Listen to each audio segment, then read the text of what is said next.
Croeso, Dif Da, Bernachtin, Gia Hwitch, Fulcher, Daymat. Welcome to the Celtic Myths and Legends podcast. I am your humble host, Sian Esther Powell, and I'm going to be taking you on a journey through all the myths and legends of the 6 Celtic nations. That's Wales, Cornwall, Brittany, Isle of Man, Scotland and Ireland. Welcome.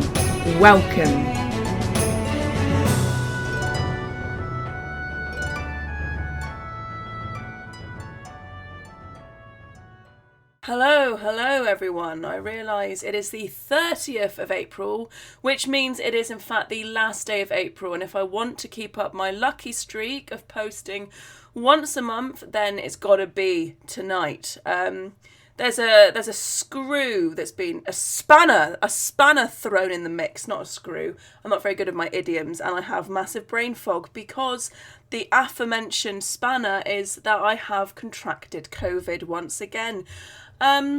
I am just extremely unlucky. I have the immune system of a whisper. If there's even a vague hint of an illness floating around me, not only am I going to catch it, I'm going to embrace it. I'm going to full body embrace it, apparently, because my body hates me. I'm sounding a lot better than I was. I am still completely exhausted. I am so tired, but I really wanted to do this episode. I really wanted to get one in April, so I feel like I haven't completely failed for this month. If you know my podcast, you'll know that every episode we focus on one of the 6 Celtic nations primarily. Sometimes we bring in a little bit of comparisons with the other Celtic nations, but today we are back to Ireland, and I really wanted to cover in this episode one of the kind of epic myths.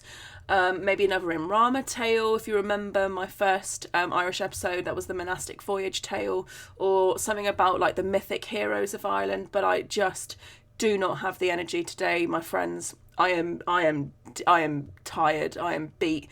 So we're going to do a kind of creature feature type of episode. Please don't expect anything too academic or deep today, but we're going to have fun with it. We're going to have fun with it because there's some really interesting things to talk about here, and that are oh my god, grammar. Please forgive me and my horrible brain fog. We're going to be talking about various creatures of Irish mythology that have like vampiric qualities, hence the title of this podcast, Irish Vampires. It's kind of a lazy catch-all, and that's why I'm going to be talking about the different kinds and, you know, using their actual names, because, you know, you can't reduce these creatures down to vampire. That kind of strips them of their history and of the Irish language and all that sort of thing, so I never like to do that. Same as I don't always like to call things fairy or what have you. If I can, I'm going to use the regional name that exists for it. But as a sort of catch-all and as a snappy episode title, Irish Vampires will do, because they all have some kind of vampiric-like quality. So, my friends, let's get into it. So, who is the iconic vampire in mythology and pop culture? Who is that first initial figure that we think of above all else? Please do not say Edward Cullen. I'm hoping that the majority of you have at least said Dracula. Please forgive me. Has anyone else seen Renfield yet? That was that was so much fun. Nick Cage was chewing every single scene he was in. He was having the time of his life in that film. If you haven't seen it and you're not opposed to gore and, you know, viscera and whatever, go watch it. It's a lot of fun. It's very silly. It's not like a great film, but it's really fun. They kind of explore this idea of Renfield as being stuck in an abusive, psychologically abusive, narcissistic relationship with Dracula, and it's bonkers and it's good fun. It's a really interesting angle to take it in. So yeah, I had to shove in a bit of Renfield ad placement there. That's a joke. I'm not getting paid for that. It would be nice though. I love the cinema, so if the cinema ever wants to send me free tickets to go see films, that would basically be my dream. So I know that I have loads of interference in this. I'm a fidgeter. I cannot sit still. I physically could not sit still. And when I'm in my room, like, I'm obviously not masking, so I can just like fidget and do all of the weird body spasms that I need to do. Anyway, did you know that Bram Stoker was in fact Irish? You probably did know that, but if you didn't, there you go. Bram Stoker, the author of Dracula, was Irish. So we are going to talk about a particular myth that may in fact have inspired Dracula, and how cool is that? So a lot gets brought up when we talk about Dracula. We talk about like Vlad the Impaler and that kind of thing, but it definitely makes sense to me that Bram would be drawing from myths closer to home as well as any from the sort of Transylvania region. So let's talk about the Abhartach. So the name Abhartach in Irish, I'm sorry if I'm butchering the pronunciation, I probably am, but that seems to imply dwarf, or it seems to imply that, you know, this king, because he was a petty king or a lord or whatever of that time, he was some sort of ruler of his people, chieftain, whatever you want to call it. He was kind of small, I think. Pretty small and very mean, very, very nasty. So the first record of this myth written down seems to be collected by Patrick Weston Joyce. He was often attributed as P.W. Joyce on his collections. So he was Irish speaker, obviously Irish born, and he was primarily interested in the Irish language, in etymology, so where a lot of these place names came from and the stories behind some of those place names. So he wrote The Origin and History of Irish names and places, but he had a lot of interests in folklore and mythology, in Irish language, lots of different things. Very interesting chap, actually. Went to a hedge school, which was an illegal school for kind of non-conforming beliefs, that is anything other than Anglican, which I found kind of interesting. Anyway, that aside, that seems to be the first written record of the Abhartach. So as Joyce writes in his 1870 The Origin of and History of Irish Names of Places, you're gonna have to be kind to me, guys, I am tired, I'm struggling here, but we're gonna truck on. There is a place in the parish of Errigal in Londonderry. Oh, that's controversial. Could be Derry, could be Londonderry, but that's how it's written. There is a place in the parish of Errigal and Londonderry called Slachtavity, but it ought to have been called Lactavity. The sepulchral monument of the Abhartach, or dwarf. This dwarf was a magician and a dreadful tyrant, and after having perpetrated great cruelties on the people, he was at last vanquished and slain by a neighbouring chieftain. He was buried in a standing posture, but the very next day he appeared in his old haunts, more cruel and vigorous than ever, and the chief slew him a second time and buried him as before, but again he escaped from the grave and spread terror through the whole country. So essentially we have the beginning of an excellent story here. We have an evil tyrant, a chieftain, a petty king, a lord, whatever you want to call him. We've got an evil tyrant who is not very nice, and his people don't like him because he's really, really, really mean. Okay, so in some of the stories, he falls to his death. Apparently he's like creeping out to check on his wife that she's not cheating on him, and then he like stumbles and then dies, much to the happiness of his people, who are like, oh my god, thank goodness, we could not stand that bloke. Oh, my contact lens just jumped out of my eye. Oh, it's back in. Ow. The universe is against me today. The universe is against me today. Anyway, his people are bloody delighted. Accidental pun there. His people are bloody delighted that he is apparently dead. So they bury him in an upright standing position as befits his character as a bit of a nasty bugger, really. And lo and behold, the next day, he has risen. He has come back. He's sitting in his throne or seat, whatever, again, and he's ordering people about and being really cruel, except this time he has the added sort of like vampiric qualities as well. So not only now is he just like violent and a horrible tyrant, he now also wants to drink your blood from your wrists that you've just cut through. So not very nice at all. Really, in fact, the opposite of nice. Very, very, very nasty. So here he is, sat there, and he's like, do you know what? If I couldn't be even more cruel, I'm now going to drink the blood of my people. So just give it to me. Just bring me bowls and bowls of your freshly collected blood. Thank you very much. Now, some people are so terrified that they're like, oh my God, well, okay, of course, just have it, please. But of course, some people are not very happy about this, and are like, no, thank you. I don't volunteer.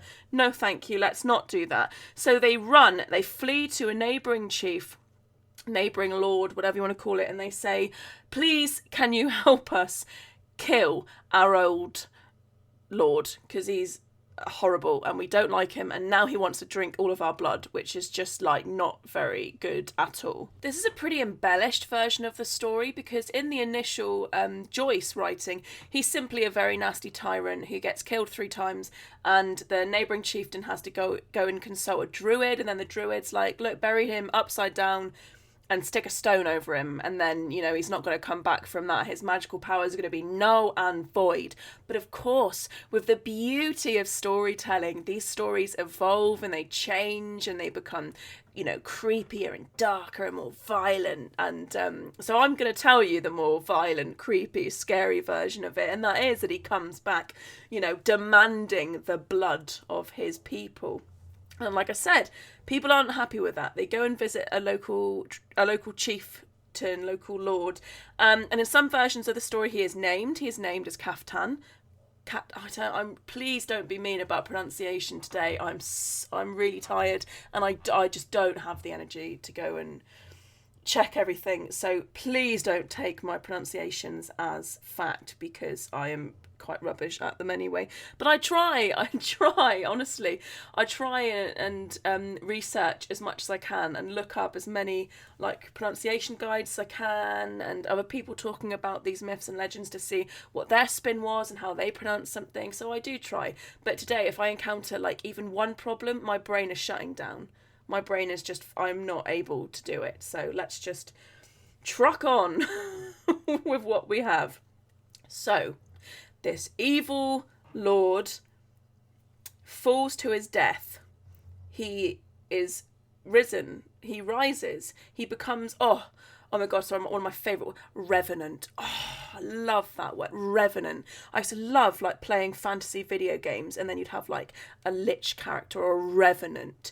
And a revenant is an animated corpse, a corpse that has been brought back, not alive, but has been sort of reanimated, and has usually got added elements of like spooky ghost wraith type thing around it as well. It's not just a zombie, A revenant seems to be something a little bit more scarier and sinister and more magical than that. So he becomes a revenant. He's brought back. He's risen once again, and he demands the blood of his people, and they say no. They go and visit a local chieftain who says, oh, this guy sounds really horrible. I'd love to have a little pop at murdering him. And so he does. And what should happen? But again, they bury him in that upright position as befitting his station as a horrible, tyrant. And again, the next day, he is sat on his throne, even crueler, bloodier, more violent than ever again. So this time they think, how on earth are we going to get rid of him? So like the Joyce version, they go and visit a local druid, local magic man. I don't know what you call a magic man. In Cornish folklore, that'd probably be like a peller or something. Pellar? Who do I think I am? What was that pronunciation? Posh?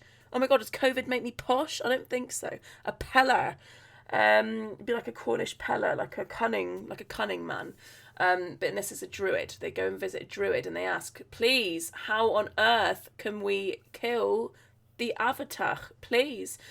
And he says, look, what you need to do is you need to bury him upside down. That's your first mistake. You're burying him standing up, so he's able to just like mosey on out of that coffin and just saunter on back to his throne. So you need to bury him upside down, and you need to bury him with ash, wood and leaves and thorns covering him, and that's going to bind him to the earth a bit more as well. And what you're also going to do is you're going to put a great big massive stone slab on his burial mound, so he definitely can't rise again.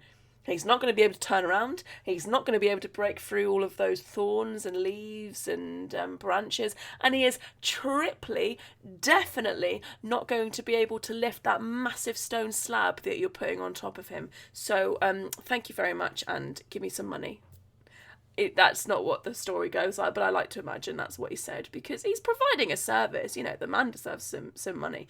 And anyway, that's what they do. So the Abhartach doesn't come back a second time, and he still resides there in his resting place, upside down, covered in thorns, and probably very, very, very grumpy. So if you do have gargantuan strength and you're trying to prove yourself, maybe use a different stone than that one. Like, leave that stone where it is. It's doing a job, and we sort of need it there, because this guy just does not sound very nice, and he sounds very, very tenacious. So probably would be a bit of a menace were he to rise once again. So that is the story of the Abhartach. I'm really sorry that it took me so long, and probably took me loads of... I have to keep stopping and re-recording because my brain is against me. So, as the episode title suggests, there are multiple creatures in Irish folklore which have these kind of vampiric qualities. That is probably the most famous one, because it does have this act of drinking blood, which we associate with all vampire myths. But of course, vampires can also be interpreted as sort of draining the life force of someone in that way as well. So there are other types of creatures found in Irish folklore that are akin to what we understand as a vampire. And another one is also, but sorry, before we move on, there have been academic articles written about the Abhartach possibly being the main influence on Bram Stoker's Dracula, by the way. Like, it's not just, like, there are academics that have been discussing this and analysing this myth and deciding that is, rather than Vlad the Impaler, that is the more likely inspiration for the myth. Anyway, just thought I'd chuck that out there because it's pretty cool. And before I move on, watch Renfield because it's good fun. And you can go and visit the Abhartach's grave today in Slachtavity. I think it's the Slachtavity Dolmen, I think it's called. But like I said, just don't move the stones. Just don't go touching those stones. Don't even put your little pinky finger on one of those stones. Just leave them be, leave them rest. They're doing a job. The next one is interesting because I can find it everywhere on the internet, and I cannot find a written source for it. Like, I can't find an actual collection of folk tales and myths and legends about it. So, whatever, maybe it's a really new modern one, but like I've said before on this podcast, I don't think that means that a story has to be less valid. It's just you have to understand it going into it, that it's not like some ancient story. That's my biggest pet peeve. It's not that myths and legends and stories and cultural practices aren't ancient, it's when people pretend that they are, if that makes sense. So the Dearg Due, a sort of female vampire type creature, and it's got a really great story attached to it. So I thought, even though I cannot find an actual written record of it, I can't find a source from the 18th, 19th, 20th century, but the internet. But there we go. So with that in mind, this might not even be a long lost Irish myth and legend. It might be a very new creation, but it might be an old story, and if you do know about it, then let me know. But it's a great story nonetheless, so I'm going to include it. I just thought I had to make that very clear. The Dearg Due. So apparently in Irish this means red bloodsucker. So I don't know if someone's just like having fun with vampire myths or if it is a much older story. But the Dearg Due is so the story begins with a beautiful young woman who is in love with a local boy who had no money to his name. He was a peasant boy, but they were in love. But her father was absolutely not happy with that match whatsoever. He wanted his daughter married off to a rich bloke that she had, absolutely no affinity with, no chemistry with, didn't like him at all. But her father was like, you know what? Your wishes and desires just don't mean anything to me. You're going to marry who I want you to marry. And these things never end well. I'm just putting that out there. Let people choose. Let people have autonomy over themselves and their own body, because the alternative just doesn't ever work out. Certainly not in folklore.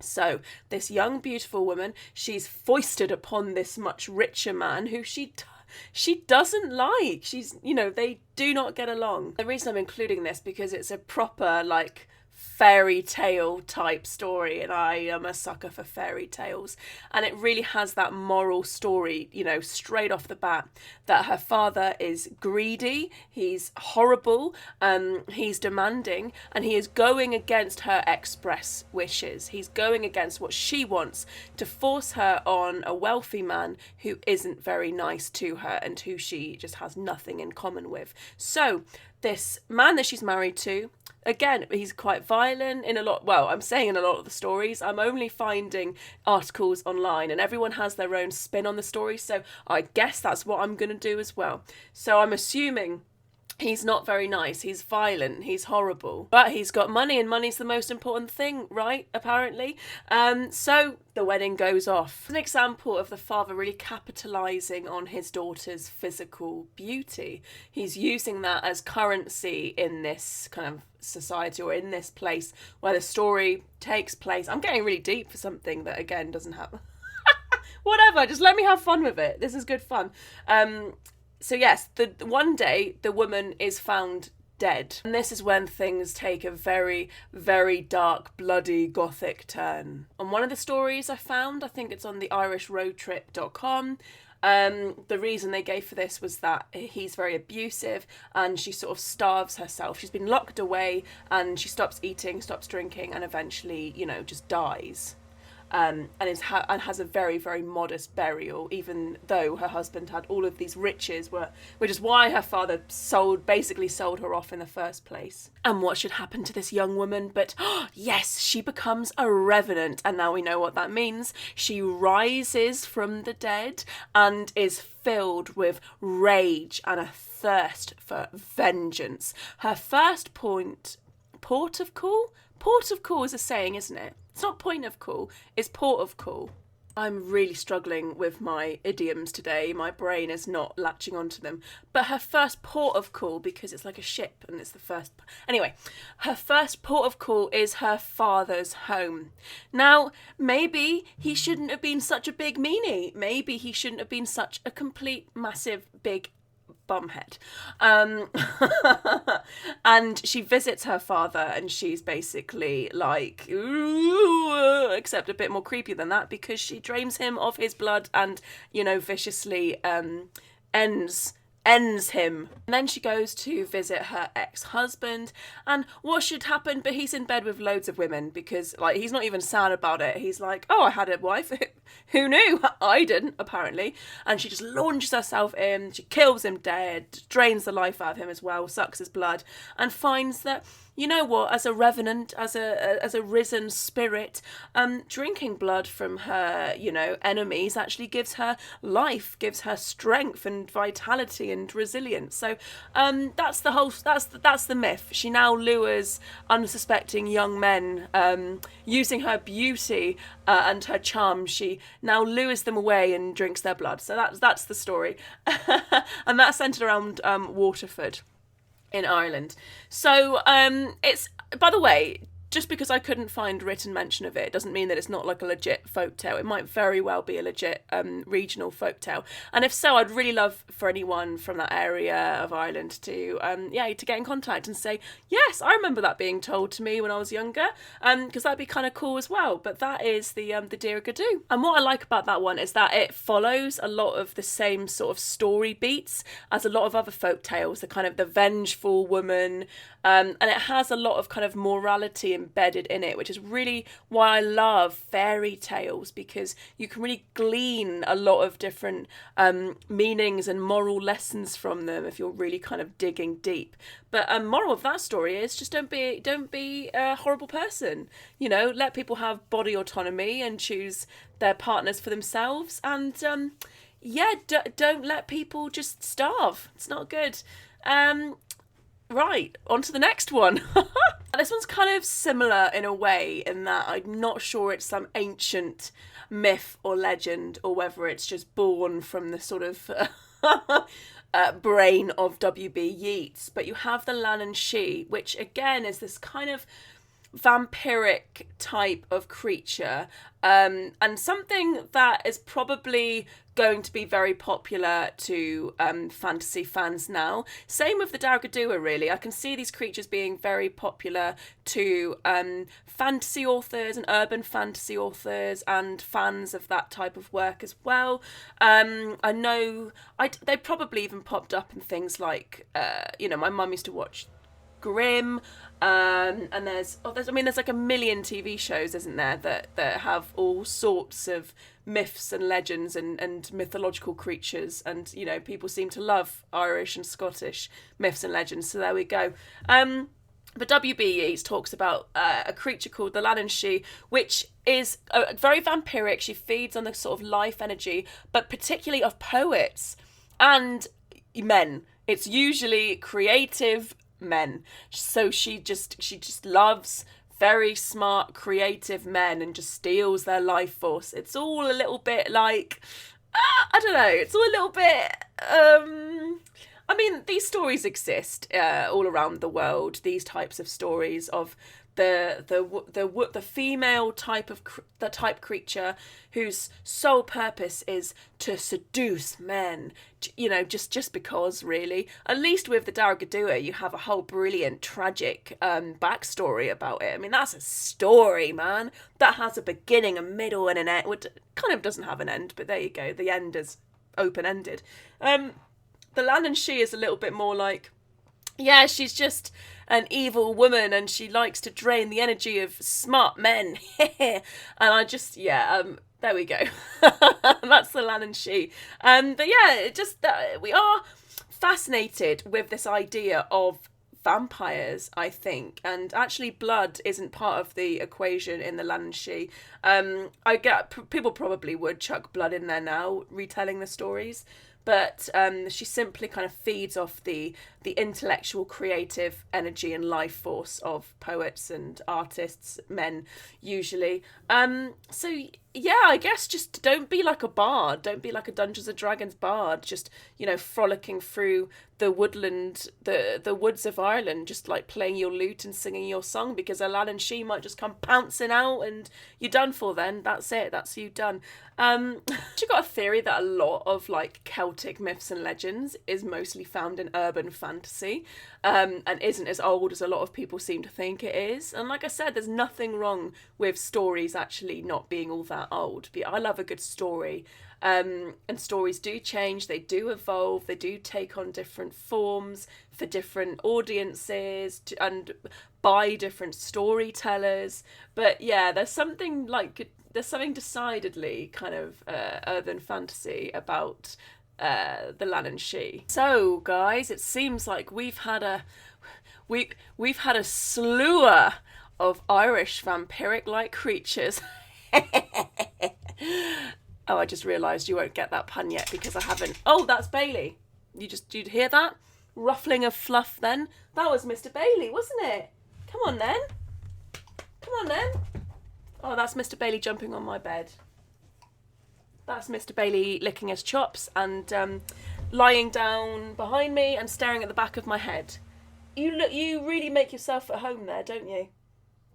He's got a face on him, mind. He does look like he could be a medieval priest or like some sort of magician that's been turned into a small dog. The intensity of his look right now. Okay, I'll say hello to you. I say hello to you, darling. Anyway, what were we saying? Oh yeah, a sluagh of vampires, and you won't understand that yet but that was a very fun pun. That was a very smart pun. So now rewind the podcast episode after I tell you about the sluagh, so you can chortle and chuckle at my amazing pun. So the next creature is the sluagh. Anyway, I really just wanted to include it so I could do that pun. So actually, there's really no reason that it's here, because basically the sluagh are the sort of hosts of the dead. They kind of take the form of like swarms of grey birds, and they can swoop down on people and like take their soul and life force away.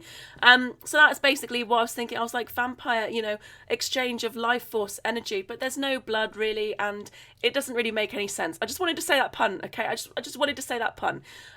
So that's it for this episode. I'm sorry I'm pretty brain foggy, because I really am. This was a slog and a struggle, but I also did have fun with it, and it's been really great to kind of re-look through some of these notes that I'd taken down, and go watch Renfield if you haven't seen it and you like that sort of thing. And thanks for listening, and see you next time, where we'll be back to Scotland. And if you like my podcast, you want to support it, and you want to give me suggestions on what you want to hear in the future, then follow me on Patreon as well, and you can be like a £1, $1 patron, whatever. All of these episodes are free. I'm never expecting to put them out behind a paywall or anything like that. But if you like my podcast and you want to support it, then I do have a Patreon, and I am starting to be a lot more active on there. I'm pretty proud that I'm doing one episode per month, and I've managed to do it. I'm going to upload this episode in a minute, and I would have managed to have done it within April, and then I'll do another one next month. In my defence, I did have COVID this month again, because like I said, my immune system is just rubbish. But if you like this podcast and you want to support me, then I'm on Patreon as well. Or just give me some ratings, give me a review. I haven't seen a review in ages. I had my podcast reviews downloaded. That's like an app thing that you can download and pay for, by the way. And I used to get reviews quite a lot, and I haven't had a review in a while. So please leave me a review, and thumbs up, 2 thumbs up, 3 if you have 3. I would be alarmed if you did, but I would appreciate the gesture. And see you next time.